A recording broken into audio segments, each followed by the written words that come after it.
Halo semuanya, perkenalkan nama aku Fatur dari Ilmu Ekonomi Angkatan 2021. Nah, jadi di sini buat studi Y, kita bakalan ngebahas soal UTS dari Ekonomi Moneter, terutama pada tahun 2022-2023 kemarin. Dan ini sebenarnya di tahun aku kemarin ya, kita ujian UTS-nya, dan ini soalnya gitu. Nah, pertama kita bakalan ngebahas tentang jumlah uang beredar. Ya, ringkasnya, jumlah uang beredar ini atau dalam kurung MS itu menunjukkan money supply, yang mana money supply ini ditentukan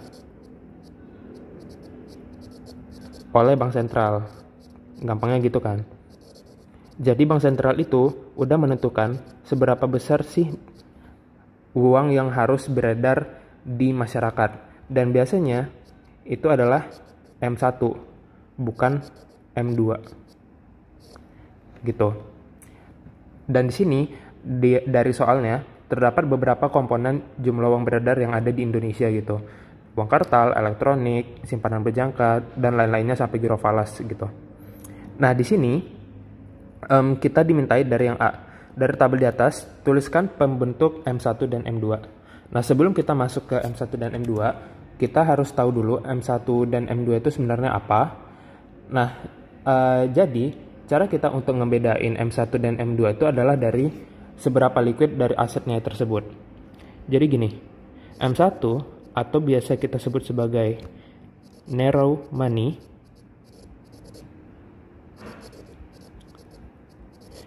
itu lebih liquid, more liquid daripada si M2 ini, atau yang biasa kita sebut sebagai broad money. Jadi maksudnya adalah seberapa baikkah asetnya itu bisa kita gunakan untuk membeli suatu barang. Dan biasanya M1 ini lebih mudah untuk kita cairkan atau uangnya ini lebih mudah untuk kita gunakan. Dan M1 ini bisa kita bagi menjadi pertama tentunya currency atau uang kartal gitu yang biasa kita gunakan. Terus yang kedua ada traveler check.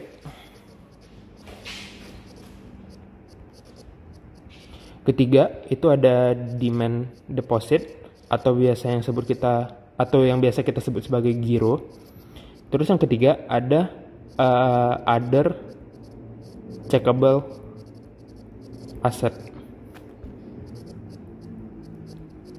Nah, sedangkan untuk M2 ini, dia adalah semua dari M1 ini ditambah dengan adanya small denomination time deposit. Terus yang kedua ada saving deposit, dan juga biasanya ada disebut sebagai money market mutual fund. Ya, ini bisa kalian baca di bukunya Miskin Bebas di tahun berapa. Nah, yang mau kita lihat di sini adalah ini kan komponen uang beredar yang ada di Indonesia. Nah, cara kita untuk membedakannya ini itu sebenarnya bisa kita lihat di SEKI. Ada data dari Bank Sentral Indonesia sendiri. Oke, kita bakalan bahas soal yang A dulu. Soal yang A ini kita bakalan isi komponen M1-nya terlebih dahulu dong, gitu kan. Nah, M1-nya ini kalau kalian lihat di SEKI, yang termasuk komponen dari uang kartal itu, yang termasuk komponen dari M1, pertama, itu adalah tentunya uang kartal ya, yang A. Terus yang kedua, uang elektronik ini juga. Terus yang ketiga, time deposit. Time deposit itu bukan M1. Time deposit itu adalah M2. Jadi ini bukan. Terus tabungan lainnya, other saving deposits. Nah, other saving deposit ini itu bukan ini ya, bukan M1. Ini adalah M2. Terus tabungan rupiah yang dapat ditarik sewaktu-waktu. rupiah saving deposit that can be returned at any time. Dan ini termasuk dari M1. Kenapa? Karena dia bisa dicairkan sepanjang waktu kapanpun gitu. Terus giro rupiah, ya ini termasuk demand deposit tadi, termasuk dari M1. Terus securities other than shares. Nah, ini juga bukan termasuk dari, ini bukan M1 maupun M2 ya. Surat berharga selain saham ini adalah M2. Jadi ini bukan M1. Aktiva luar negeri bersih. Nah, aktiva luar negeri bersih ini itu bukan termasuk M2, M1 ataupun M2. Itu adalah faktor-faktor yang mempengaruhi uang beredar. Jadi ini bukan M2 dan juga bukan M1 gitu. Lalu giro valuta asing atau giro falas. Nah, karena seberapa kuatnya liquid itu atau uang yang kita gunakan untuk dapat digunakan di domestik atau di dalam negeri, itu disebut M1. Maka giro valuta asing ini bukan termasuk dari M1, tapi ini termasuk dari M2. Jadi ini M2 dan bukan M1 gitu.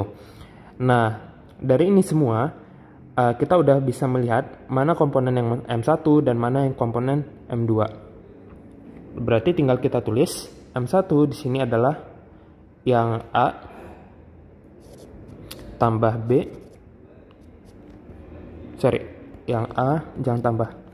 Yang B lalu EF dan EF. E dan F. Lalu M2 tentunya M2 ini adalah M1 yang mana dia adalah A, B, E, F dan juga dia dimasukin C, D, G, I. C, D, G, I. Dan itu adalah M2. Nah, lalu kita dimintain untuk soal nomor 2. Masih dari tabel di atas, hitung M1 dan M2. Hitung pula pertumbuhan M1 dan M2. Bagaimana besaran pertumbuhannya. Nah, kita dimintain untuk menghitung berapa jumlah M1 dan M2 di tahun 2020 hingga 2022. Kita hitung dulu yang M1. Nah, tapi yang perlu kita yang perlu kita catat di sini adalah ini teman-teman. Ada yang namanya giro rupiah dan juga adalah uang elektronik. Nah, di sini uang elektronik ini merupakan komponen dari giro rupiah, guys. Uang elektronik. Jadi, kalau kita mau menghitung M1, kita nggak perlu menambahkan uang elektronik gitu. Karena dia udah masuk ke dalam giro rupiah. Jadi yang kita masukkan adalah nominal dari giro rupiahnya aja gitu. Nah, berarti yang kita masukkan ke dalam komponen M1 ini adalah uang kartal, ya, tabungan rupiah yang dapat ditarik suatu waktu, dan juga giro rupiah gitu. Berarti ada 3, yaitu A, E, dan F. Berarti yang pertama itu A plus E plus F. Yang mana itu adalah uang kartal ditambah tadi adalah tabungan rupiah dan giro rupiah.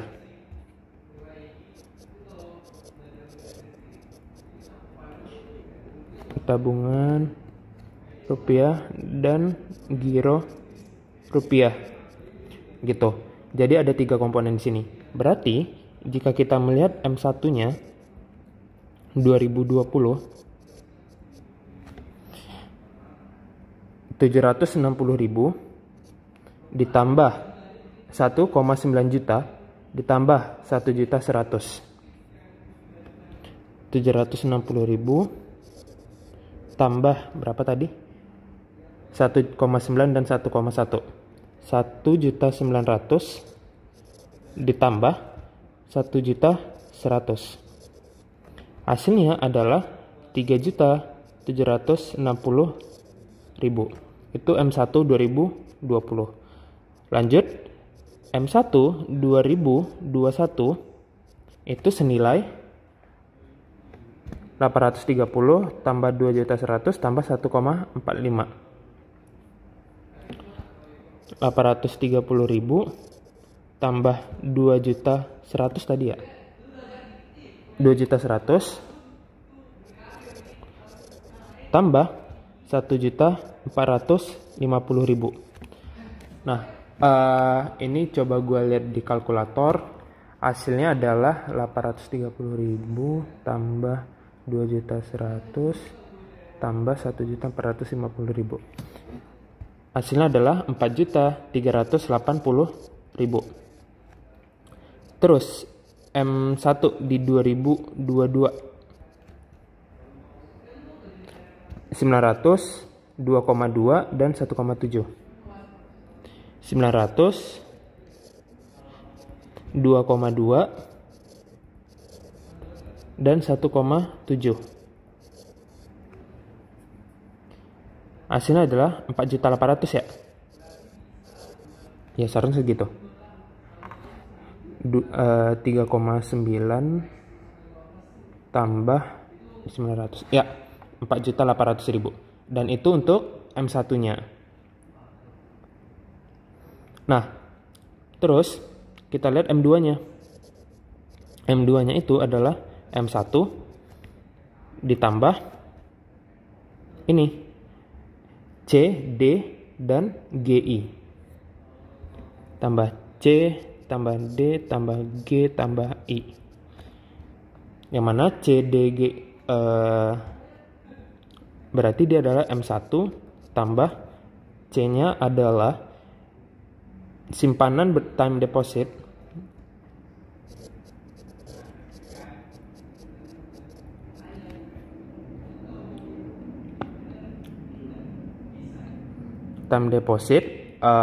terus other saving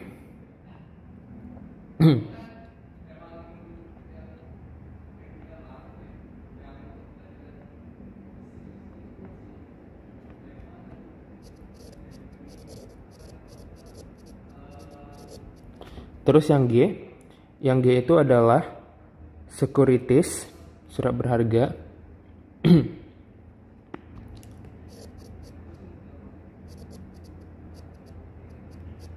Tambah satu lagi adalah foreign currency demand deposit. Foreign currency demand deposit. Nah itu. Nah berarti kalau kita mau ngitung M2-nya 2 katakanlah 2020 itu sama dengan berarti M1 di 2020 3.760.000 ditambah time depositnya. Time deposit ini 2,5 ditambah tabungan lainnya 220 ditambah surat berharga lainnya dan ditambah giro falas 2,5 220.000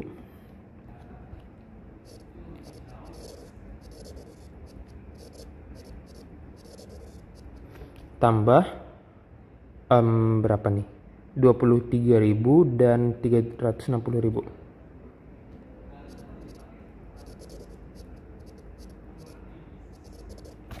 Oke, ini gue totalin dulu ya. 3.760.000 tambah 2.500.000 tambah 220.000 tambah 23.000 tambah 360.000. Totalnya adalah 6.863.000. Ya, segini. Lalu M2 di tahun 2021. Berarti M1 di 2021 4.380.000 ditambah 2.600.000, 245.000, 23.000 dan 510.000. 2.600.000 tambah 245.000 tambah 23.000 tambah 510.000. Coba gue hitung. 4.380.000 tambah 2.600.000 tambah 245.000 tambah 23.000 tambah 510.000. Hasilnya adalah 7.758.000. Nah, lalu untuk M2 di tahun 2022 itu adalah M1 di 2022 4.800 ditambah 2,7, 279, 25 dan 660.000. Dua koma tujuh, 279.000, 25.000 ditambah berapa tadi? 660.000. Oke, dihitung dulu. 4.800.000 tambah 2,7 juta tambah 279.000 ditambah 25.000 tambah 660.000. Hasilnya 8.464.000. Udah dapat lah M1 dan M2-nya. Terus diminta pula hitung pula pertumbuhan M1 dan M2, bagaimana besaran pertumbuhan M1 dan M2 pada setiap 2020-2021 dibandingkan 2021 dan 2022. Oke, ini gampang guys. Berarti yang A ini kita tinggal ngebandingin nilai ini kita lihat pertumbuhannya ya. Dicatat dulu. Berarti M1 2020 itu sama dengan 3.760.000. M1 di 2021 itu sama dengan 4.380.000. M1 di 2022 itu sama dengan 4.800.000. Nah, kalau kita mau ngebandingin pertumbuhannya di sini, kalau antara dua ini, berarti kita tinggal memakai rumus 4.380.000 kurang 3.760.000 dibagi 3.760.000 dikali 100%. Itu kan kita mau ngeliat bagaimana pertumbuhannya kan. 4.380.000 dikurang 3.760.000 dibagi 3.760.000 dikali 100. Hasilnya adalah 16,49%. Nah, lalu kalau kita ngebandingin 2 tahun ini, 2021 dan 2022, kita tinggal pakai rumus 4.800.000 kurang 4.380.000 dibagi 4.380.000 dikali 100%. Oke, dihitung dulu. 4.800.000 dikurang 4.380.000 dibagi 4.380.000 kali 100. 9,59%. Ya udah, berarti kesimpulannya pertumbuhan M1 di tahun 2021 lebih besar daripada pertumbuhan M1 di tahun 2022 gitu, karena angkanya lebih besar di pertumbuhan di 2021 gitu. Nah, terus kita lanjut M2 di 2020 nilainya adalah 6.863.000. M2 di tahun 2021 7.758.000. M2 di tahun 2022 8.464.000. Nah, dengan menggunakan rumus yang sama berarti 7.758.000 kurang 6.863.000 dibagi 6.863.000 dikali 100%. Ini hasilnya adalah wait. Oke, hasilnya adalah 13,04%. Lanjut. Untuk soal di 2022, soal M2 ini berarti 8.464.000 dikurang 7.758.000 dibagi 7.758.000 kali 100%. 8464 kurang 7758.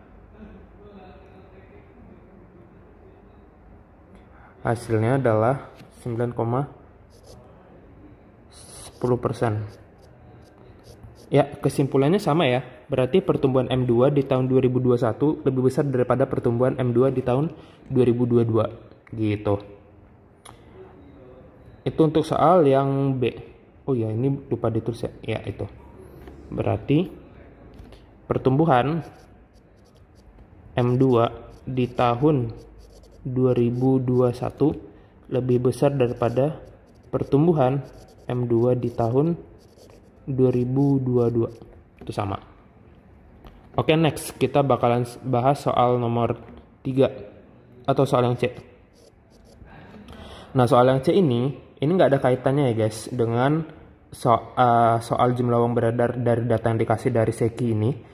Jelaskan bagaimana pertumbuhan uang beredar dapat mempengaruhi 3 variabel utama makroekonomi. Jadi ditanyanya bagaimana MS mempengaruhi 3 variabel utama makroekonomi. Nah, sebenarnya ini ada beberapa asumsi juga ya guys. Dari sepengetahuan gue, yang ingin gue bahas di sini, 3 variabelnya itu adalah, pertama itu adalah interest rate,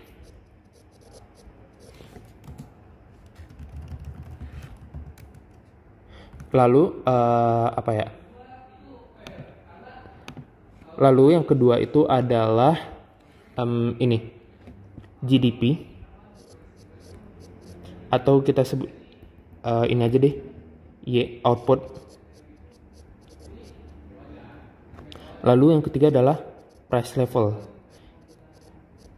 Tapi ini juga bisa yang kita bahas adalah GDP, unemployment, dan juga adalah inflation atau inflasi.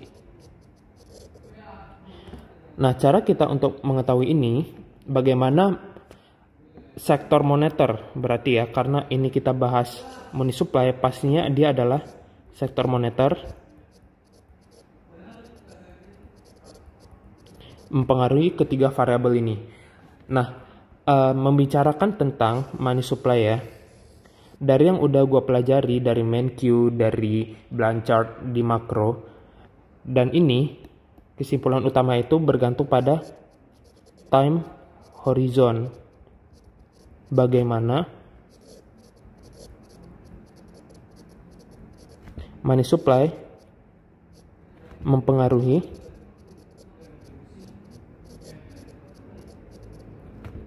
sektor real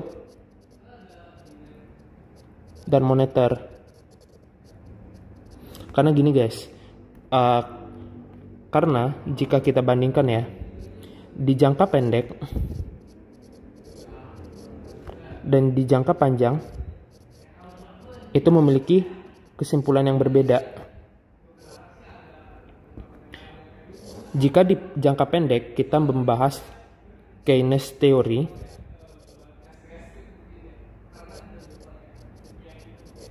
dan di jangka panjang ini kita membahas classical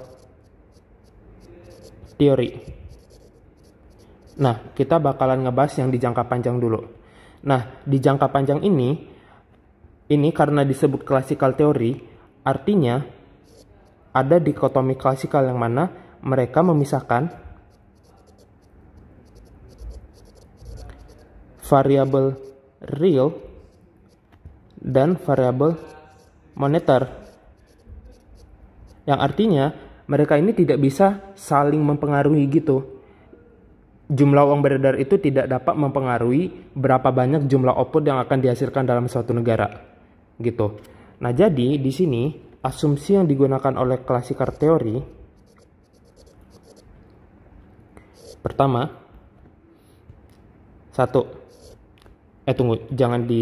Oke. Asumsi yang pertama, output itu ditentukan oleh supply dari labor dan supply dari kapital. Jadi dia berasal dari supply, bukan dari variabel moneter. Output ini bukan berapa banyak output yang dihasilkan suatu negara, itu bukan diakibatkan oleh dari berapa banyak jumlah uang beredar. Enggak, bukan gitu. Nah, terus asumsi yang kedua adalah suku bunga itu nominal, bukan real. Jadi nggak ada pengaruh dari inflasi di sini yang mengakibatkan suku bunganya itu dapat menjadi suku bunga real. Terus yang ketiga adalah seiring jika M naik, maka P-nya naik gitu. Di sini ini merupakan asumsi dari dikotomi klasikal bahwa money supply itu hanya dapat mempengaruhi price level. Gitu. Nah, lalu kalau kita beranjak dari jangka panjang ke jangka pendek, kita akan melihat bahwa di sini di Keynes teori itu menunjukkan bahwa variabel real dan variabel moneter dapat saling memengaruhi. Namun, ada beberapa asumsi yang digunakan oleh Keynes teori ini, guys. Pertama, asumsinya adalah, nah bayangin, di jangka pendek ya, semua harga yang kita lihat, apakah itu dapat dengan mudahnya untuk berganti harga? Misalkan katakanlah es krim hari ini $10. Keesokan harinya, apakah harga es krim itu tiba-tiba menjadi $15? Enggak mungkin kayak gitu ya. Kalau kita membicarakan secara makro atau secara luas dalam suatu konteksnya itu adalah negara atau perekonomian, itu tentunya enggak langsung berdampak pada sisi mikronya. Enggak kayak gitu.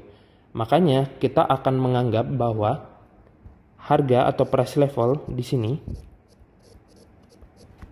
price level adalah fix atau tidak fleksibel di jangka pendek ya. Terus yang kedua,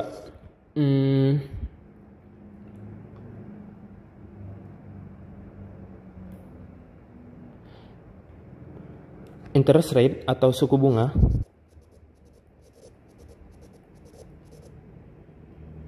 itu menyesuaikan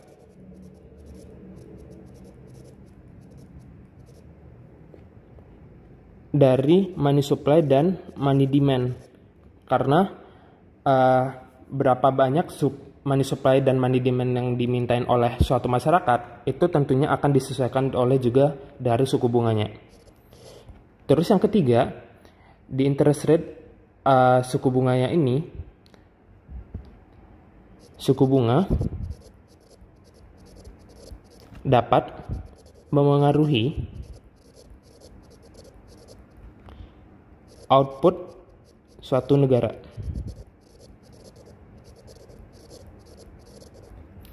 Nah, oke. Untuk ngebahas soal ini ya, gue akan mengasumsikannya dia adalah di jangka pendek. Nah, di sini di jangka pendek ini kita akan mengenal yang namanya liquidity preference. Liquidity preference ini bagaimana sistem dari money supply dan money demand itu membentuk suatu keseimbangan di pasar finansial atau pasar uang. Nah gini, kalau misalkan ini gue memiliki suatu kurva, ini ada kurva money supply, dan ini ada kurva money demand. Ini money demand. Ini adalah jumlah uang beredar dan ini adalah suku bunga. Nah, di sini ini kan merupakan keseimbangan awalnya, gitu. Tapi kalau misalkan kita asumsikan bahwa money supply-nya itu naik atau dia bergeser ke kanan, money supply yang kedua. Nah, yang terjadi adalah adanya penurunan dari suku bunga kan. R-nya itu naik dan jumlah uang beredarnya itu naik. M naik dan R-nya turun. Nah, yang terjadi di sini adalah karena kita membahas di jangka pendek, ya, karena ada terjadinya kenaikan jumlah uang beredar, pastinya agregat demand akan naik. Jika M naik, maka agregat demand akan naik. Kenapa bisa begitu? Karena di sini di transisinya ada terjadi penurunan R, yang mana penurunan R ini mengakibatkan investasi akan naik. Perusahaan akan lebih mudah untuk meminjam ke bank, sehingga itu dapat meningkatkan bagaimana perusahaan itu dapat meningkatkan skala produktivitas dari mereka.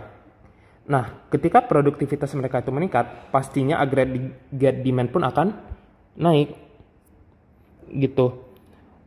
Nah, akibatnya di sini, kalau kita beranjak dari liquidity preference ke agregat demand,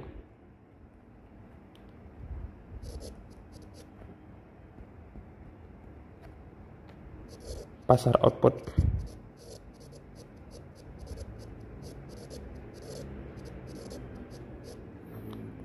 nah di sini jangan gini deh, bentar guys. Nah jadi di sini pasar output,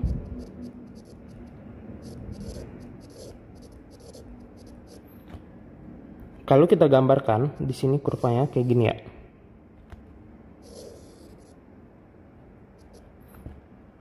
Ini agregat demand. Ini adalah agregat supply-nya. Ini price level dan ini Y-nya. Ini merupakan titik keseimbangan awal. Nah, ketika terjadinya kenaikan agregat demand diakibatkan oleh jumlah uang beredar semakin meningkat, adanya kan bergeser ke kanan.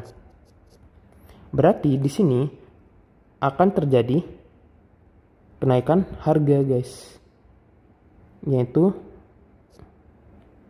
naik, dan juga P-nya itu juga bakalan naik, gitu. Nah, lalu kan kita bisa lihat nih bahwa saat terjadinya MS naik, itu mengakibatkan Y-nya naik, gitu. Nah, lalu bagaimana apa yang terjadi dengan pasar tenaga kerja? Nah, di sini di pasar tenaga kerja tentunya jika terjadi, ini kan Y-nya naik ya, income orang-orang tuh naik. Nah, dan terjadi juga terjadi juga perpindahan pergerakan dari AS-nya yang awalnya di titik sini, dia berpindah ke sini, gitu, di sini. Nah, itu menandakan bahwa setiap kenaikan dari Y-nya, pastinya orang-orang akan mau menaikkan jumlah labor kan. Labornya itu bakalan naik. Nah, lalu kalau labornya naik, pastinya unemployment bakalan turun, gitu. Nah, di sini bisa kita bikin analisisnya menggunakan kurva Phillips. Gini, kurva Phillips.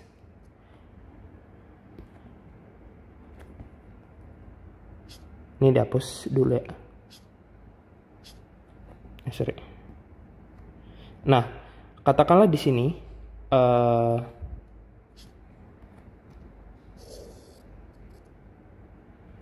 Ini unemployment, ini adalah apa namanya, inflasi.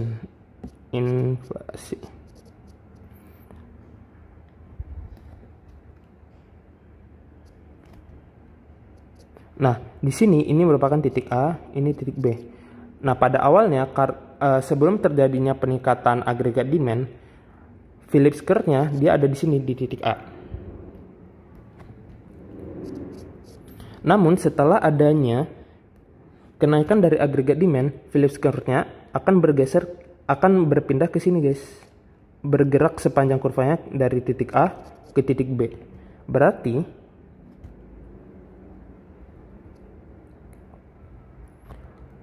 U-nya bergeser ke sini dan inflasinya akan naik ke atas.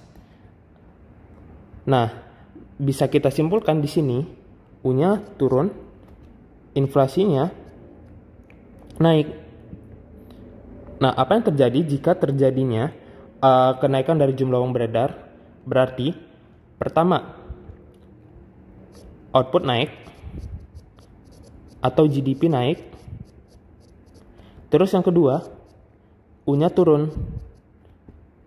Terus yang ketiga, akan terjadinya inflasi. Gitu, inflasi bakalan naik. Ya. Oke. Ya, mungkin itu untuk soal yang pertama. Oke, kita bakalan lanjut ke soal nomor 2. Ini tentang suku bunga. Oke, kita lanjut ke soal yang A. Jelaskan pengertian dari yield curve. Bagaimana cara seorang investor menganalisa suatu yield curve untuk mengambil keputusan investasi pada pasar keuangan dan menganalisa kondisi ekonomi makro negaranya. Nah, yield curve ini dia sangat erat kaitannya dengan bonds atau obligasi. Nah, supaya kita mengetahui tentang yield curve ini, pertama-tama kita harus tahu dulu obligasi ini apa dan bagaimana trennya di pasar finansial keuangan. Nah, kita bakal ngebandingin obligasi versus saham. Kenapa? Karena nanti ini bakalan penting bahwa kita tahu dari resiko obligasi ini itu lebih kecil daripada resiko dari saham. Karena saham ini nilainya tidak terjamin dan selalu fluktuatif dari segi harganya. Nah, kita tahu bahwa obligasi itu adalah suatu aset atau suatu pinjaman yang kita berikan kepada pemerintah atau korporat, yang mana nanti kita bakal mendapat suatu agreement untuk dapat return kan. Dapat return berupa interest. Nah, sejumlah interest inilah yang kita sebut sebagai yield. Interestnya berapa? Gampangnya gitu. Nah, satu lain hal lagi, kita harus tahu yang namanya maturity date. Jadi maturity date ini adalah jangka waktu berapa lama si obligasinya ini mature gitu. Berapa lama jangka waktu si obligasinya ini dapat kita dapatkan sebagai returnnya dalam bentuk interest. Dan itu biasanya ada yang short term, ada short term bond, ya, dan juga ada yang long term.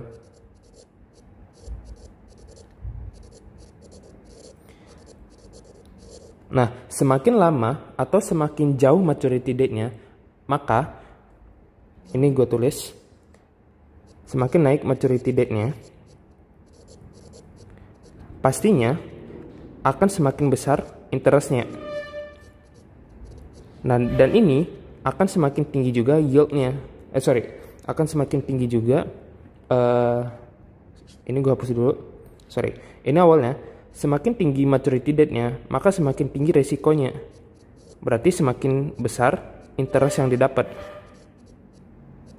Dan ini pada akhirnya akan semakin besar juga yield yang didapat. Nah, ini ada hubungan korelasi yang positif. Berarti normal yield curve-nya itu adalah positif. Kita bisa bikin kurvanya kayak gini.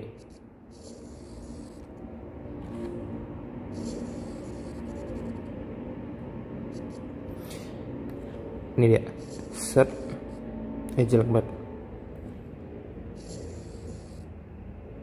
Gitu.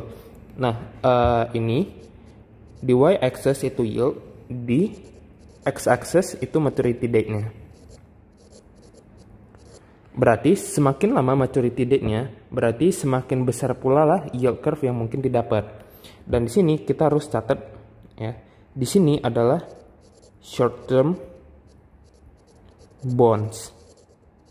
Sedangkan di sini adalah long term bonds. Nah, kenapa gue tulis di sini? Karena ini bakalan penting bahwa yield curve ini gak selamanya bisa berbentuk kayak gini. Dia bisa bentuk flat atau dia bisa bentuk juga inverted yield curve. Kenapa? Itu disebabkan oleh adanya namanya sentimen pasar. Sentimen pasar ini sangat penting perannya dalam menentukan bentuk atau shape dari yield curve ini. Sentimen pasar, investor deh. Menentukan shape dari yield curve. Kenapa? Gini, bayangin, misal ekonomi stabil, ekonomi sedang boom. Nah, untuk mencegah boom yang semakin tinggi ini, bank sentral pasti akan naikin suku bunga kan? Ya, kenapa menaikkan suku bunga? Karena dia ingin menjaga supaya ekonomi itu tetap dalam keadaan stabil gitu. Nah, berarti kalau dia menaikkan suku bunga, berarti short term bonds-nya ini pastinya akan membuat yield-nya itu semakin naik kan gitu. Nah, berarti di sini berarti jika kenaikan R naik, berarti short term bonds akan naik. Itu yang pertama. Lalu yang kedua, nah, karena ada sentimen pasarnya, sentimen investor ini ya, investor itu kan bisa milih dua ya, antara saham atau enggak obligasi. Karena adanya keadaan ekonomi yang cukup baik ini, mereka akan beralih awalnya megang long term bond, megang ke saham gitu. Nah, berarti jika kasus yang pertama ini membuat short term bonds-nya itu bakalan naik atau bertambah, yield-nya itu kan pasti bakalan bertambah. Tapi kalau yang kedua ini, karena beralih awalnya long term bonds, berarti demand bonds-nya itu turun. Dan berarti di sini dan demand dari stoknya itu naik gitu ya. Implikasinya apa? Ingat, ini implikasinya adalah price dari bonds turun dan sini price dari stocks bakalan naik. Nah, di sini kita harus tahu bahwa dalam kasus yang ini, karena adanya penurunan dari harga bonds, itu mengakibatkan suku bunga bonds-nya akan naik. Karena hubungan dari harga dan suku bunga itu kan inverse ya, kebalik. Nah, di sini berarti harga dari stocks itu kan dividen ya, pasti bakalan turun gitu. Karena hubungannya itu yang timbal balik. Nah, dalam kasus yang pertama ini ya, first case,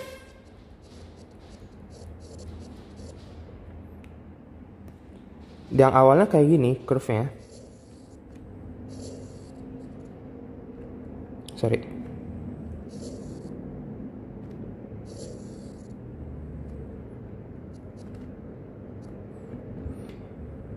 Dia pasti akan jadi lebih flat curve-nya.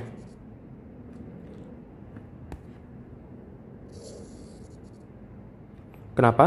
Karena short term bonds-nya itu tadi suku bunganya naik, jadi dia bakalan more flat, lebih datar gitu. Ini maturity MD, ini yield-nya. Nah, tapi kalau yang di second case,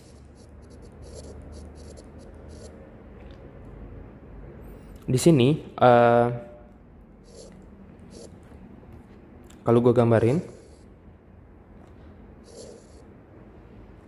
nah dia bakalan semakin naik. Kenapa? Karena tadi lihat, karena ada penurunan permintaan dari long term bonds, itu mengakibatkan ini R-nya itu naik. Which means yield-nya itu bakalan semakin naik juga gitu. Berarti dia akan semakin upper, more upper, atau lebih apa ya? Lebih gede gitu slope-nya. Gitu. Nah, tapi ini kan kalau misalkan ekonominya dalam keadaan boom. Tapi kalau misalkan ekonomi resesi, nah, ini pastinya sentimen dari para pelaku investor ini, mereka beralih dari stocks ke bonds. Karena apa? Karena risiko dari bonds itu dia lebih rendah daripada stocks gitu. Ini berarti permintaan dari bonds itu bakalan naik, itu mengakibatkan harga dari bonds itu naik. Tapi pada saat yang sama, suku bunga itu bakalan turun. Yang berarti yield-nya turun juga. Itu di long term bonds ya. Nah, dampaknya di sini kalau kita gambarkan yield curve-nya, ini maturity date, ini yield-nya. Nah, gambarnya adalah karena adanya suku bunga long term-nya itu semakin turun, dia mungkin akan flat. Sorry, kok kayak gini. Dia akan semakin flat, atau mungkin dia bakalan invert gitu.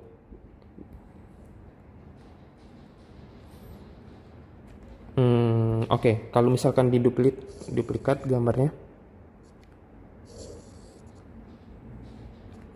ini maturity date, ini yield-nya.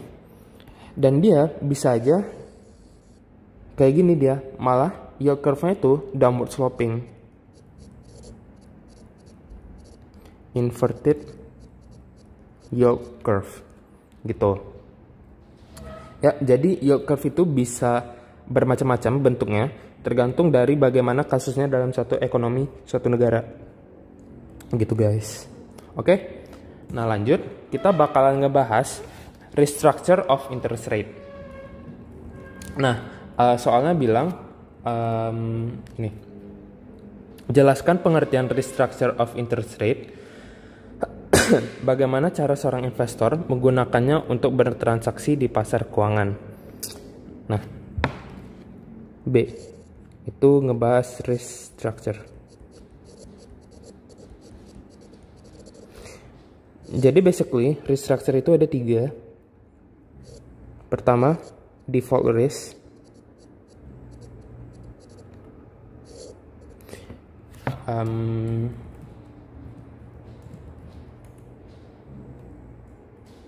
Yang kedua apa ya?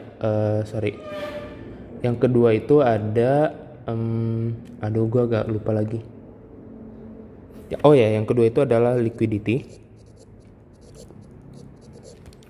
Lalu yang ketiga adalah income tax. Nah, kita bakal bahas yang pertama dulu, yaitu default risk.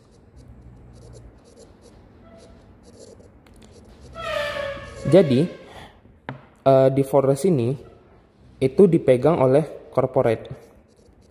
Corporate itu, atau di perusahaan swasta, mereka tuh bisa default. Sedangkan kalau government no default. Nah, mereka ini nggak bisa default, itu disebut sebagai free default apa gitu. Mereka disebut sebagai default free bonds.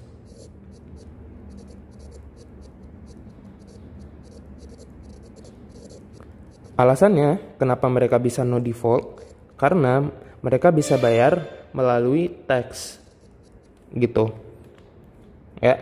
Jadi risiko dari korporat itu lebih tinggi daripada risiko dari pemerintah gitu. Nah jadi gini, kalau misal default risk naik. Nah, apa yang terjadi pada obligasi dari corporate sama government? Nah, implikasinya adalah ini. Pastinya demand bonds dari corporate itu bakalan turun. Tapi pada saat yang bersamaan, demand bonds dari government itu bakalan naik. Karena orang-orang pasti bakalan beralih dari yang corporate, dari bonds atau obligasi dari corporate ke government gitu. Implikasinya di sini adalah price dari corporate pasti bakalan turun, tapi yieldnya akan naik karena suku bunganya bakalan naik gitu.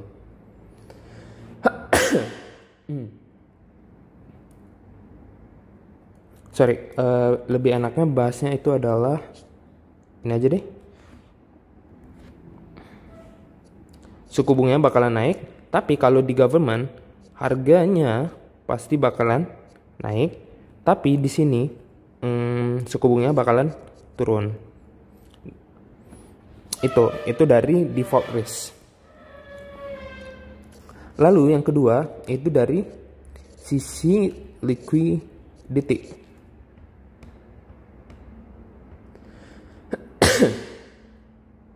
Nah, kalau kita mau ngelihat seberapa liquidnya suatu aset itu sebenarnya hampir sama dengan yang ada di dengan ada yang di default di sini. Kita tahu bahwa bonds corporate itu less liquid than government gitu ya. Jadi likuiditas dari bond corporate itu lebih sulit untuk dilikuidasi daripada bonds yang dipegang oleh pemerintah. Nah, implikasinya dengan kasus yang sama, kalau misal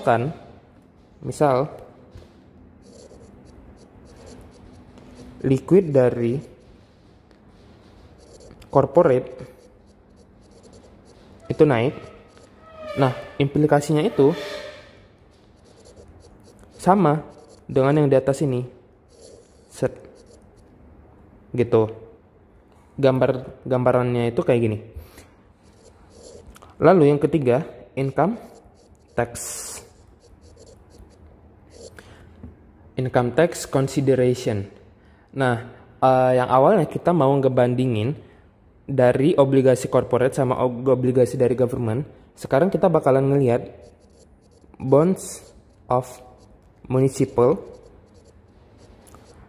atau obligasi dari daerah versus bonds of government.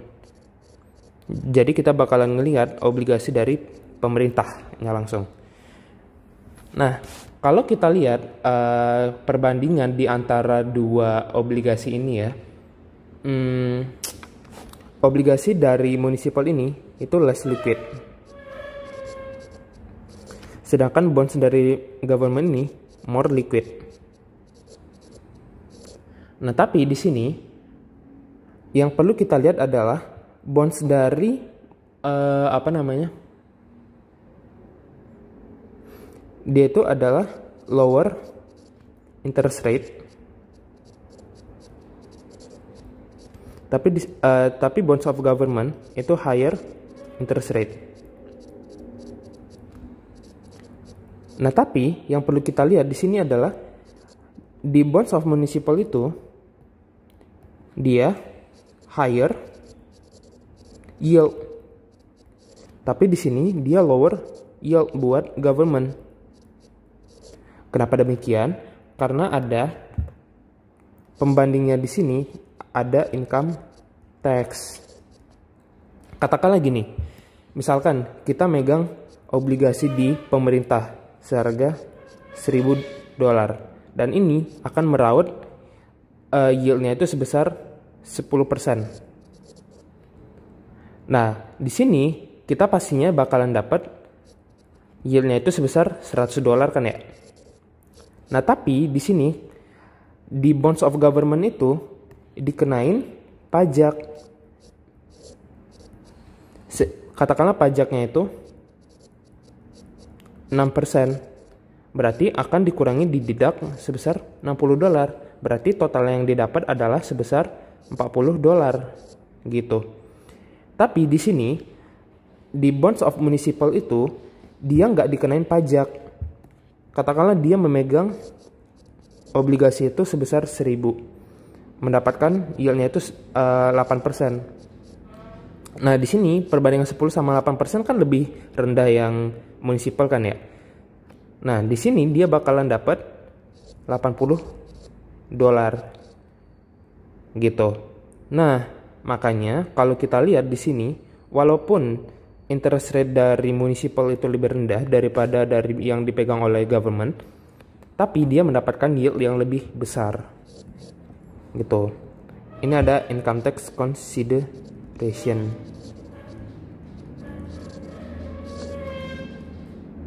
Tuh, itu untuk soal yang B.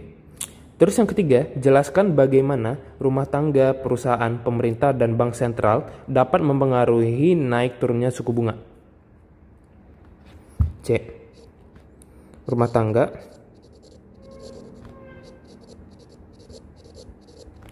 terus perusahaan dan bank sentral mempengaruhi suku bunga.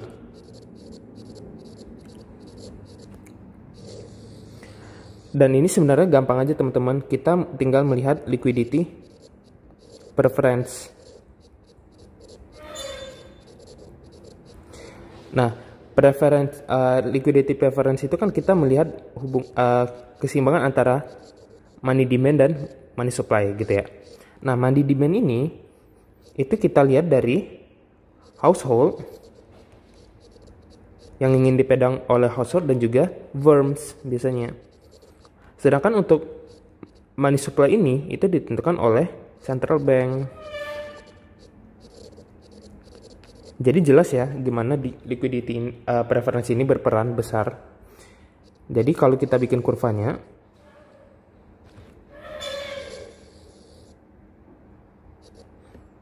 ya ini money, ini interest rate. Nah, kita udah tahu bahwa money supply itu bentuknya adalah vertikal ya. Ini marginal money supply. Sedangkan untuk money demand, dia bentuknya adalah downward sloping. Ini money demand.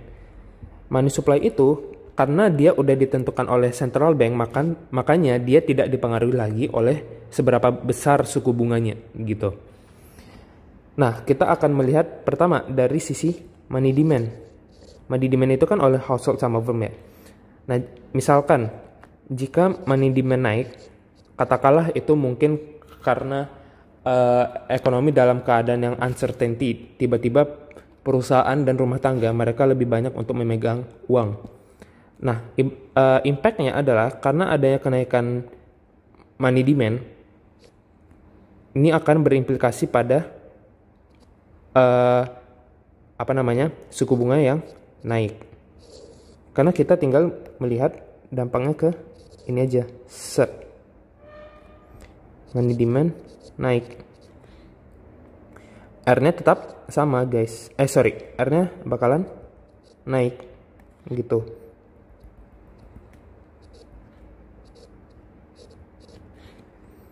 Itu.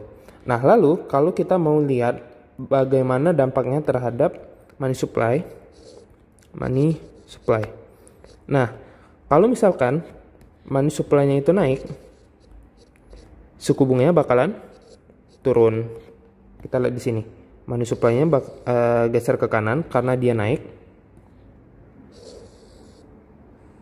Gini. Kalau kita melihat pada MD yang sama, dia ada di sini. Awalnya di sini, tiba-tiba di sini. R-nya turun. Ya, mungkin gitu bagaimana rumah tangga, perusahaan, dan bank sentral dapat mempengaruhi suku bunga. Next, kita bakalan ngebahas soal nomor 3. Ini tentang institusi keuangan, pasar uang, pasar obligasi, dan pasar modal. Nah, di soal nomor pertama ini kita lebih banyak fokusnya pada kasus tahun 2023 kemarin tentang bangkrutnya Silicon Valley Bank. Berdasarkan narasi di bawah ini, jelaskan pendapat dan berdasarkan teori yang sudah dipelajari, penyebab dan solusi krisis keperbankan di Amerika Serikat. Ya, ini mungkin dari situasinya ya. Di Silicon Valley Bank itu mengalami kolaps 2023 kemarin. Terus SVB ini krisis modal, itu udah lama banget dari 2008. Terus saham SVB mengalami penurunan drastis, itu disebabkan juga oleh saham-saham bank di seluruh dunia juga ikut memburuk, dan 4 bank terbesar di Amerika Serikat kehilangan lebih dari 50 USD dollar, SVB, Signature, Silvergate, dan First Republic. Nah, di sini kita dimintain untuk berdasarkan dari opini kita masing-masing aja ya, dan ini mungkin opini dari aku ya, untuk dari soal nomor yang A ini. Nah, mengapa bank atau Silicon Valley Bank ini mengalami kolaps? Dan ini menurut aku ada beberapa banyak reason juga. Dan alasan utamanya itu mungkin adanya bank run guys. Dan bank run ini menyebabkan default pada bank tersebut. Nah, artinya di sini kondisi ini adalah di mana banyaknya customer yang menarik deposit mereka secara bersamaan itu pada bank di bank ini karena adanya tingginya solvensi atau ketidakpastian dari bank ini yang menyebabkan mereka menarik uang-uang mereka itu dari SVB ini gitu. Nah, mengapa mereka menarik banyak uang gitu ya? Karena adanya ketidakpercayaan pada bank ini pada saat pandemi gitu. Nah, karena adanya SVB ini, faktor-faktornya itu mungkin ada berbagai macam penyebab dari adanya bank run ini. Mungkin yang pertama, kurangnya dari diversifikasi gitu. Maksudnya di sini adalah Silicon Valley Bank ini pada saat itu mereka terlalu banyak untuk menginvestasikan jumlah uang yang mereka miliki itu pada treasury bonds. Mereka tuh terlalu banyak mendepositkan uang mereka itu pada obligasi yang dimiliki oleh USA pada saat itu. Nah, namun pada saat itu juga maksudnya adalah nilai dari treasury bonds pada saat pandemi itu nilainya sangat turun drastis guys gitu. Jadi karena ada penurunan nilai obligasi tersebut, tentunya value atau uang yang dimiliki dari si SVB ini tentunya juga akan semakin turun, dan itu pasti mengurangi permodalan yang ada di Silicon Valley Bank ini gitu. Nah, hal ini menyebabkan adanya pergeseran dari sekuritas yang mereka miliki sehingga menghasilkan yield yang lebih sedikit. Intinya kayak gitu. Nah, di sini gue bakal tulis lack of diversification. Nah, adanya lack of diversification ini, mereka terlalu fokus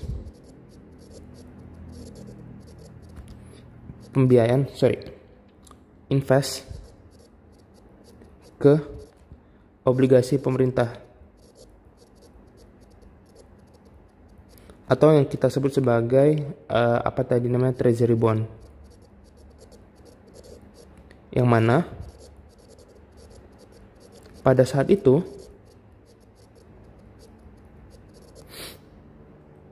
nilainya atau harganya ya, itu turun karena pandemi saat itu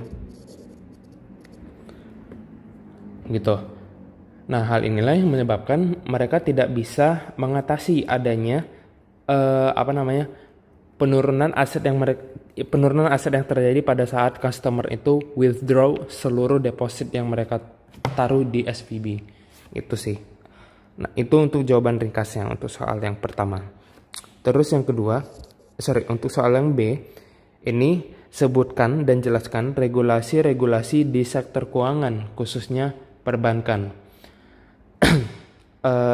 Yang Anda ketahui baik di tingkat nasional Indonesia maupun internasional. Nah, ini yang mungkin gue tahu ya. Kalau nasional yang ada di Indonesia, kita kan ada yang namanya UU Perbankan ya. UU Perbankan. Itu nomor 10 ya. UU nomor 10 tahun 92 atau 98 deh. Ya, kayaknya 98 deh. Nah, ini adalah undang-undang yang mengatur tentang perbankan yang ada di Indonesia. Tapi kalau di internasional, tentunya ini kita bukan ngebahas Indonesia lagi. Kita ngebahas dalam scale up itu untuk seluruh bank yang ada di dunia. Nah, ini ini ada namanya disebut Basel Standard. Dan ini dikeluarkan oleh yang kita sebut sebagai BCBS. BCBS ini kepanjangan dari Basel Committee of Banking Supervision. Nah, jadi kenapa bisa adanya standar Basel ini? Karena pada saat sejarahnya itu kalau nggak salah pada tahun 2008 ada krisis keuangan kan. Nah, karena ada krisis keuangan ini, perbankan salah satunya bank yang ada di Swiss itu, mereka berinisiatif untuk membuat suatu komite dalam Bank of International Settlement yang ada di Swiss gitu, untuk mengatur sistem perbankan dan melakukan forum kerjasama terkait dengan pengawasan perbankan yang ada di seluruh dunia gitu. Itu adalah Basel Committee karena dan sebenarnya Basel ini kalau nggak salah udah 3 kali tahapan guys. Ada Basel 1, ada Basel 2, dan juga ada Basel 3. Nah, Basel 3 ini yang aku maksud itu adalah pada saat adanya krisis keuangan global pada tahun 2007 sampai 2009. Nah, pada mulanya di tahun 2010 Basel 3 ini itu adalah terjadinya reformasi pengaturan di sektor perbankan karena adanya respon terhadap krisis keuangan pada tahun 2008. Nah, ini diakibatkan oleh adanya ketidakcukupan dari modal dan juga tingginya variasi dari bank-bank yang ada di seluruh dunia dan juga adanya banyak utang yang sangat tinggi sehingga mereka sulit untuk melikuidasi aset-aset mereka gitu untuk diberikan kepada deposan. Dan ya, ini adalah salah satu regulasi yang diterapkan dari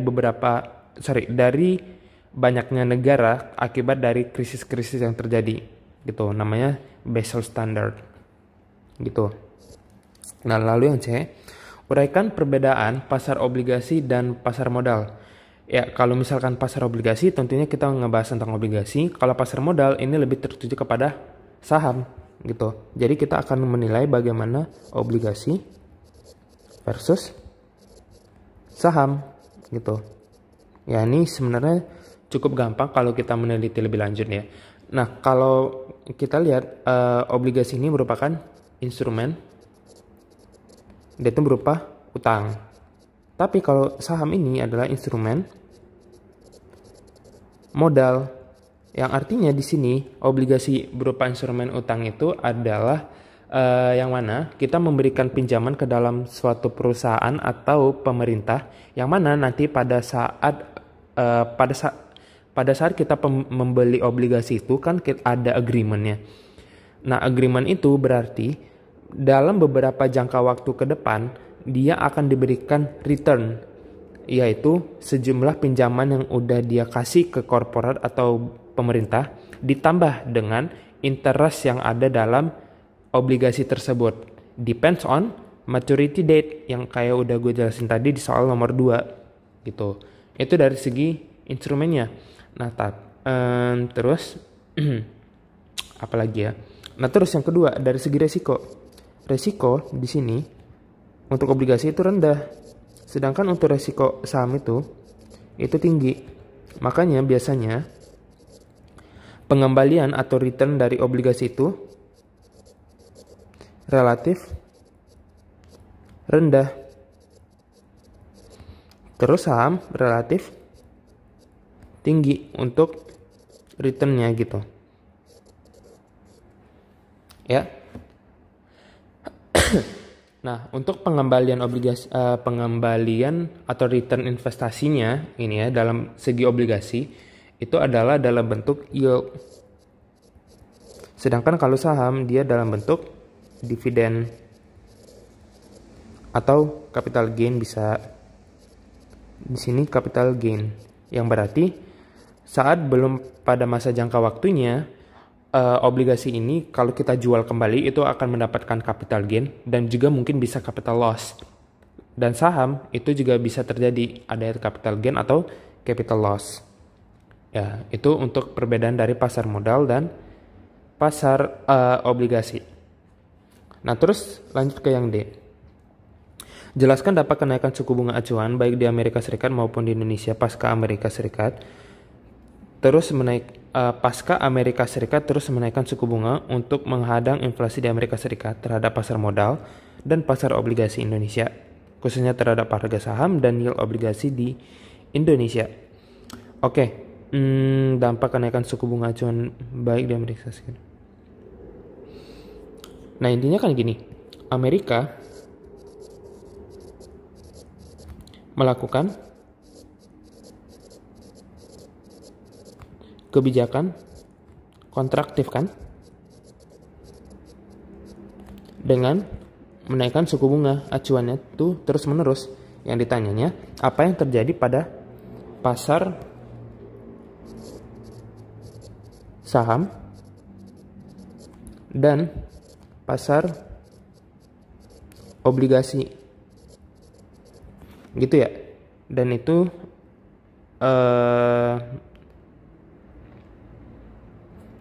di Indonesia.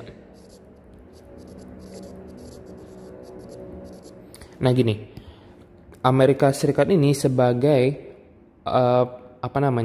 sebagai ekonomi terbesar yang ada di dunia, pastinya ini sangat berdampak bukan hanya buat Indonesia saja, tapi juga negara-negara yang lainnya, karena mereka pasti mengikuti pergerakan suku bunga yang ada di Amerika gitu.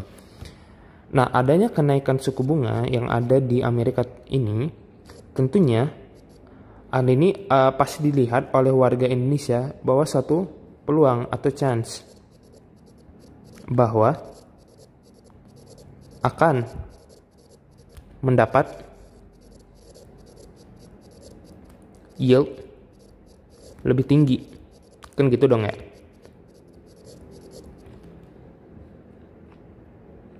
Nah, karena adanya chance bahwa akan mendapatkan yield yang lebih tinggi, tentunya demand for obligation, ini aku tulis demand for obligation yang ada di Indonesia itu pasti bakalan lebih rendah daripada demand bonds yang ada di Amerika. Nah, dampaknya di sini karena adanya penurunan di sini ya. Ini penurunan, ini naik, pastinya harga obligasi yang ada di Indonesia itu pasti bakalan turun. Yang mana di sini suku bunganya pasti bakalan naik di Indonesia. Gitu. Nah, lalu dia juga minta kita kita analisis juga di pasar saham. Nah, di sini karena tadi di penjelasan aku juga udah ngejelasin bagaimana dampaknya jika demand for bonds-nya itu turun, gitu kan ya. Nah, kalau demand for bond-nya turun, pasti rating bakalan naik dan itu akan berdampak pada yield curve yang lebih tinggi kan.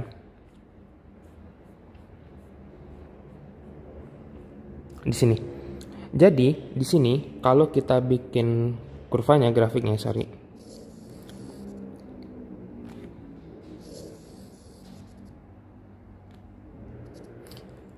Ini harga saham, ini quantity sahamnya. Ini demand. Ini supply-nya. Supply, demand. Ini kondisi awalnya. Nah, karena tadi adanya kenaikan suku bunga yang ada di US itu menyebabkan demand for obligation yang ada di Indonesia itu bakalan turun ya. Gini, ini demandnya turun. Jadi sini, ini harganya turun P1, ini P2.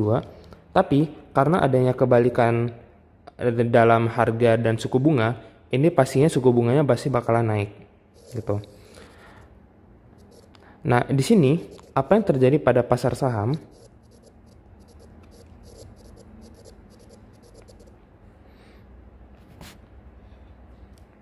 Nah, di sini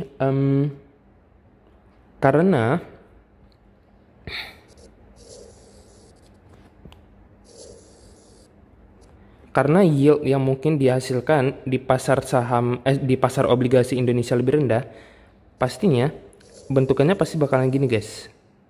Nah, upward gini. Ini yield. Ini adalah maturity date-nya. Gitu. Orang-orang pasti bakal menilai bahwa yield yang untuk dihasilkan pada pasar obligasi, pasar obligasi Indo, yieldnya itu bakalan lebih tinggi.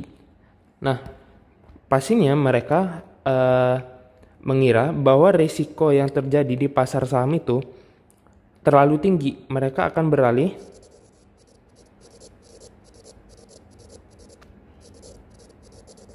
dari pasar saham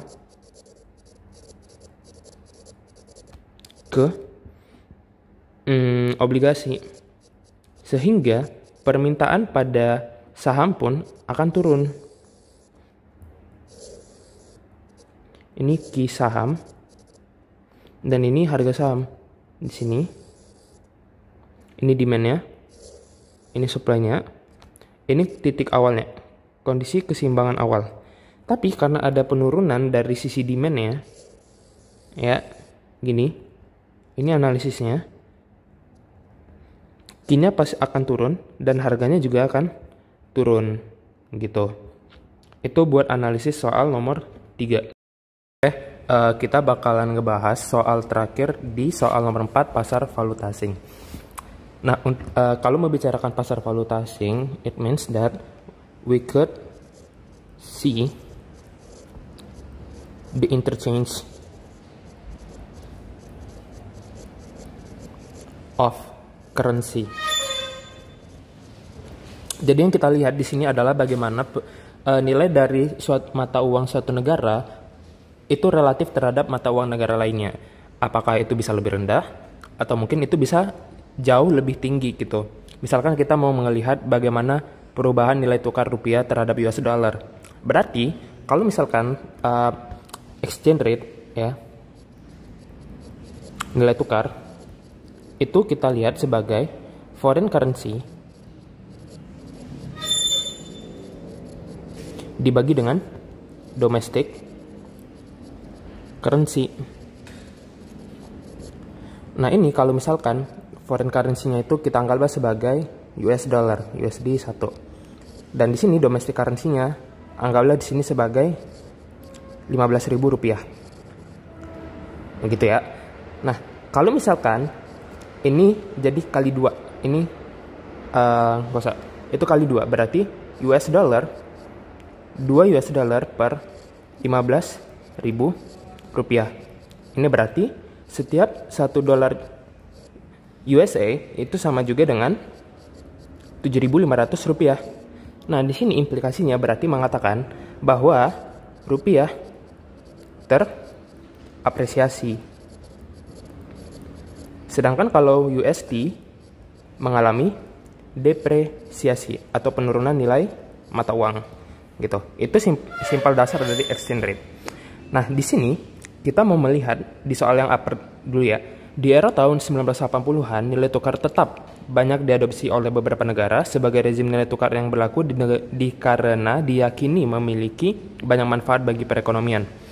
Namun, menjaga agar nilai tukar tetap berbiaya mahal dan dapat berisiko terjadinya krisis. Lalu yang pertama, jelaskan apa yang dimaksud dari statement tersebut. Nah, kita bakalan beranjak pertama-tama pada ini dulu. Apa itu fixed exchange rate? Nah, fixed exchange rate itu lebih gampangnya adalah A1. Fixed exchange rate itu gampangnya adalah kebijakan rezim negara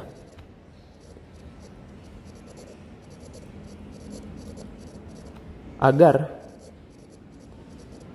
nilai mata uangnya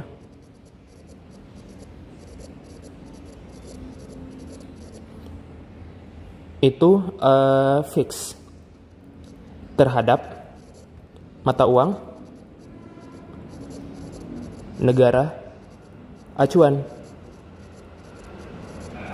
Nah, jadi ini respect to one satu mata uang negara lainnya.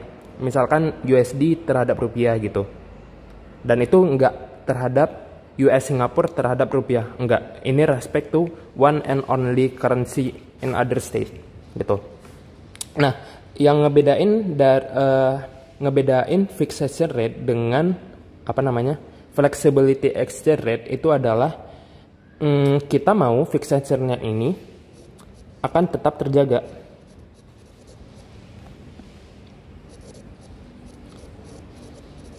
Katakanlah kita maunya setiap USD itu 1 USD itu adalah 15.000 rupiah. Katakanlah gini ya. Gitu.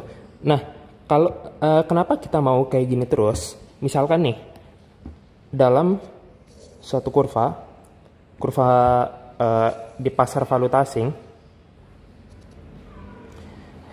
dalam pasar valuta asing, supply-nya itu vertikal, sedangkan demand-nya itu adalah downward sloping kayak biasa di sini. Di sini adalah quantity of domestic, sedangkan di sini adalah exchange rate di sini. Nah, katakanlah di sini dalam suatu negara atau perekonomian terjadi case-nya ya. Terjadi peningkatan demand. Nah, berarti peningkatan demand itu akan bergeser ke kanan ke sini. Yang berarti ini menandakan bahwa terjadinya peningkatan nilai tukarnya yang mungkin awalnya dari Rp15.000 untuk 1 USD ini menjadi Rp14.000 terhadap 1 US dollar. Kan kayak gitu ya. Nah, dalam suatu rezim negara yang menggunakan fixed exchange rate, tentunya ini tidak diinginkan oleh negara tersebut. Nah, oleh karena itu supaya nilai mata uangnya ini tetap berada di sini, katakanlah sini EPAR. Supaya tetap ada EPAR di sini, tentunya kita harus menurunkan permintaan domestic currency ini dari negara lainnya. Nah, caranya yang harus dilakukan adalah kita menggunakan kebijakan moneter. Caranya gunakan kebijakan moneter. Nah, disinilah bagaimana peran dari central bank dalam mempengaruhi nilai tukar. Central bank. Caranya adalah kebijakan moneter. Nah, kebijakan apa yang harus dilakukan oleh bank sentral? Yang harus dilakukannya adalah menjual domestic currency. Itu bisa dilakukan dengan membeli obligasi di luar negeri gitu. Nah, karena adanya menjual domestic currency di luar negeri, contohnya adalah beli obligasi gitu. Nah, dampaknya adalah ketika central bank ini membeli obligasi adalah tentunya nilai dari MS atau jumlah uang beredar itu bakalan naik, sehingga ini akan menurunkan interest rate suatu negara. Nah, karena interest rate suatu negara ini semakin turun, tentunya orang-orang nggak akan mau investasi ke domestik, nggak mau invest ke negara Indo atau domestik. Alhasil, demand rupiah pasti bakalan turun. Nah gitu. Jadi yang awalnya dia ada pergeseran ke kanan di sini, awalnya terjadi peningkatan demand, tapi karena adanya kebijakan moneter dengan menjual domestic currency, tentunya ini akan membawa demand itu bergeser ke bawah kembali, sehingga fixed exchange rate pun terjadi. Gitu. Dan hal yang sama juga berlaku untuk jika terjadinya penurunan demand. Gini.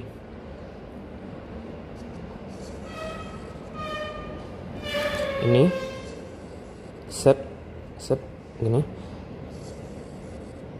Ini supply-nya. Ini demand. Nah, tapi ini case-nya sekarang adalah ada penurunan demand di sini. Ini supply, exchange rate, ini quantity demand asset. Nah, case-nya di sini terjadi penurunan demand. Nah, terjadinya penurunan demand ini membuat nilai tukar dari Indonesia itu jadi depresiasi. Ini depresiasi. Tapi kan kita mau fixed exchange rate yang ada di EPAR ini. Nah, cara supaya nilai mata uang kita ini tetap untuk kembali apresiasi, pastinya kita harus menaikkan demand-nya itu ke atas kembali gitu kan. Nah, caranya adalah berarti kebalikan dari case yang pertama tadi. Harus ada kebijakan moneter dari central bank. Yang awalnya tadi dia menjual domestic currency, nah sekarang ini kita harus membeli domestic currency.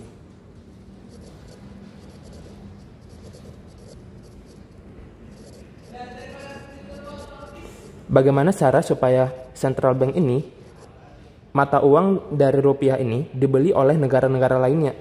Yaitu berarti adalah dengan cara menjual obligasi. Gitu. Nah, ini bisa dibilang sebagai kebijakan moneter yang kontraktif, guys, gitu. Kontraktif. Sedangkan kalau di sini ini disebut sebagai ekspansif. Nah, dampaknya di sini adalah dampak. Karena ada yang menjual obligasi, pastinya jumlah uang beredar akan turun. Karena penurunan jumlah uang beredar, suku bunga bakalan naik. Suku bunga bakalan naik, orang-orang mau invest ke Indo. Karena expected return dari Indonesia itu relatif jauh meningkat dibandingkan dari expected return yang ada di negara lainnya. Nah, hal ini akan menyebabkan demand rupiah bakalan naik, sehingga ini akan menaikkan exchange rate-nya, dan hal ini akan mengakibatkan fixed exchange rate. Gitu. Nah, tapi di sini kan di soalnya itu dimintain namun menjaga agar nilai tukar tetap berbiaya mahal dan dapat berisiko terjadinya krisis. Nah, lalu di sini bagaimana dampaknya di sini terhadap suatu negara? Apa yang terjadi kalau misalkan central bank ini menjual obligasinya? Nah, karena central bank jual obligasi,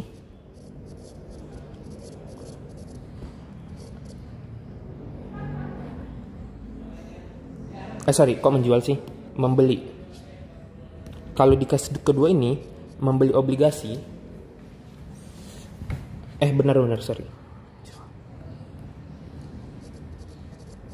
Hal ini akan berdampak pada international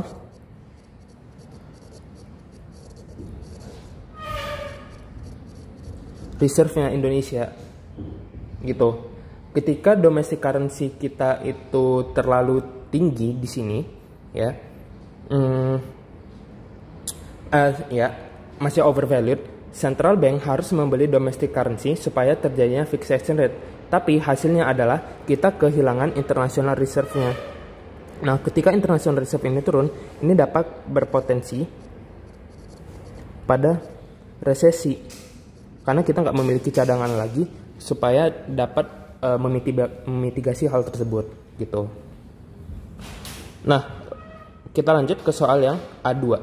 Jelaskan hubungan antara fundamental equilibrium exchange rate dengan interest rate parity condition. Berikan contoh eksplisit dengan angka. Jadi gini.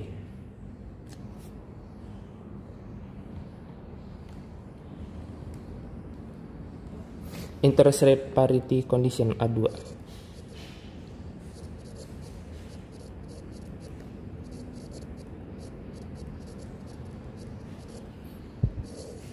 Nah, interest rate parity ini intinya adalah kita mau expected return, ya tentunya ini dari R atau suku bunga domestik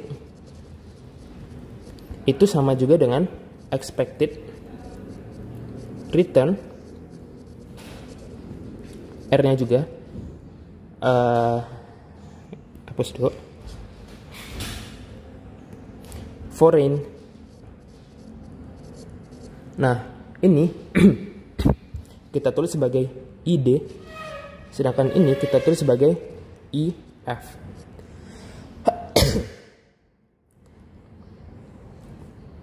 Nah, dikarenakan karena adanya capital mobility ya. Capital mobility itu berarti suatu negara atau masyarakat domestik itu mereka bisa bebas untuk melakukan invest kemanapun mereka mau, apakah itu dalam negeri atau mungkin ke luar negeri, dan itu juga berlaku untuk negara lainnya gitu kan. Nah, dalam konsep interest rate parity ini apa yang kita invest, misalkan jika ID itu lebih besar daripada IF gitu ya, pastinya semua orang mau invest domestik. Lalu apakah mereka ada yang mau invest ke negara luar?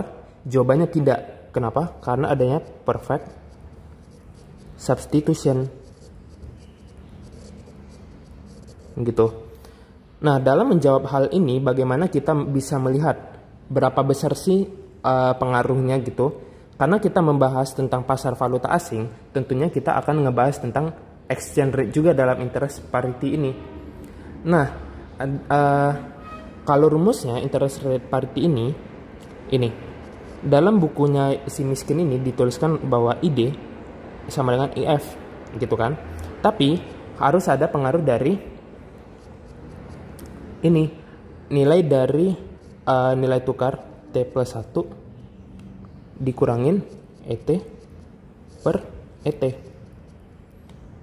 Nah, ini artinya apa? Domestic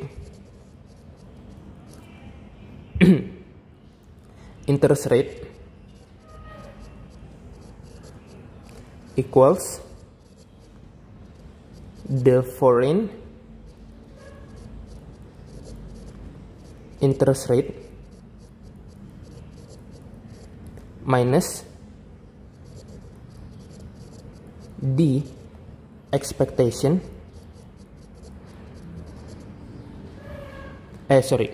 the expected appreciation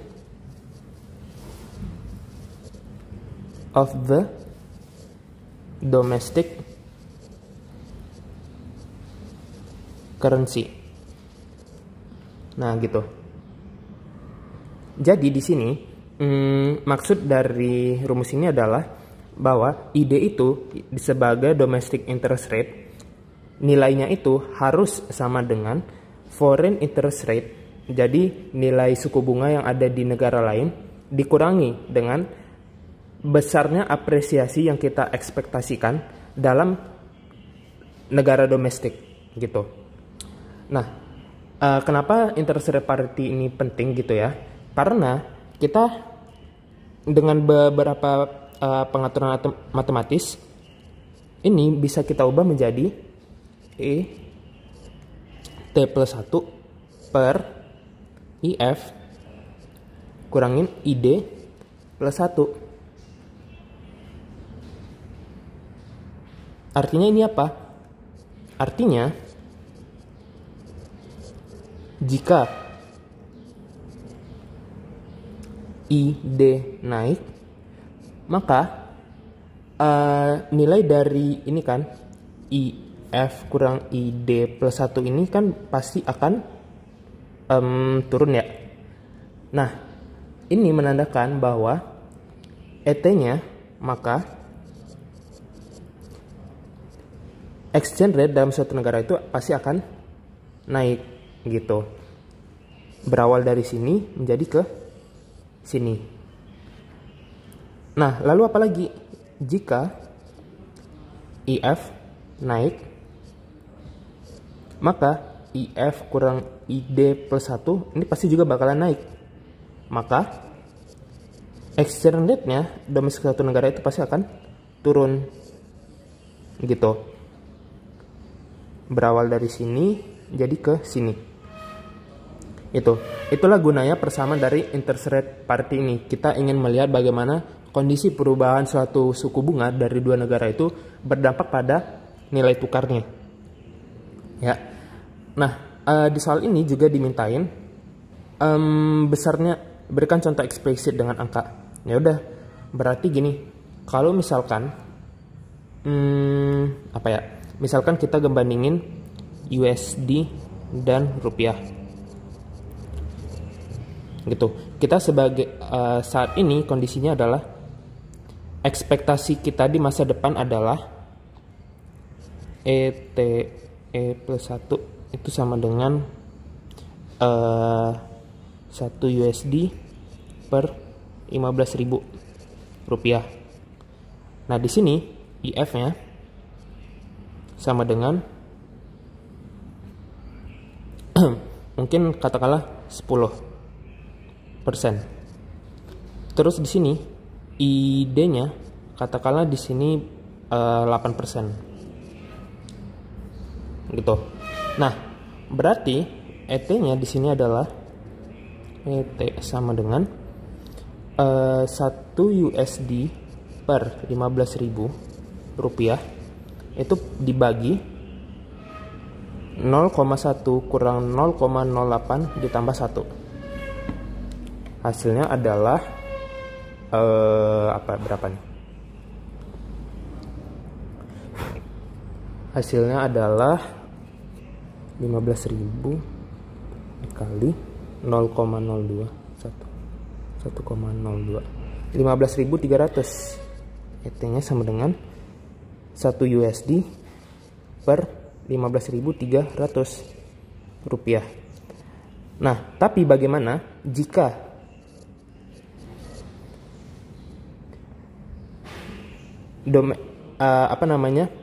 suku bunga di Indonesia itu naik, katakanlah menjadi 12%. Nah, berarti di sini ET-nya yang kedua yang kita harapkan adalah yang awalnya itu adalah 15.000 ini menjadi 0,1 kurangin 0,12 tambah 1. Berarti hasilnya adalah 0,02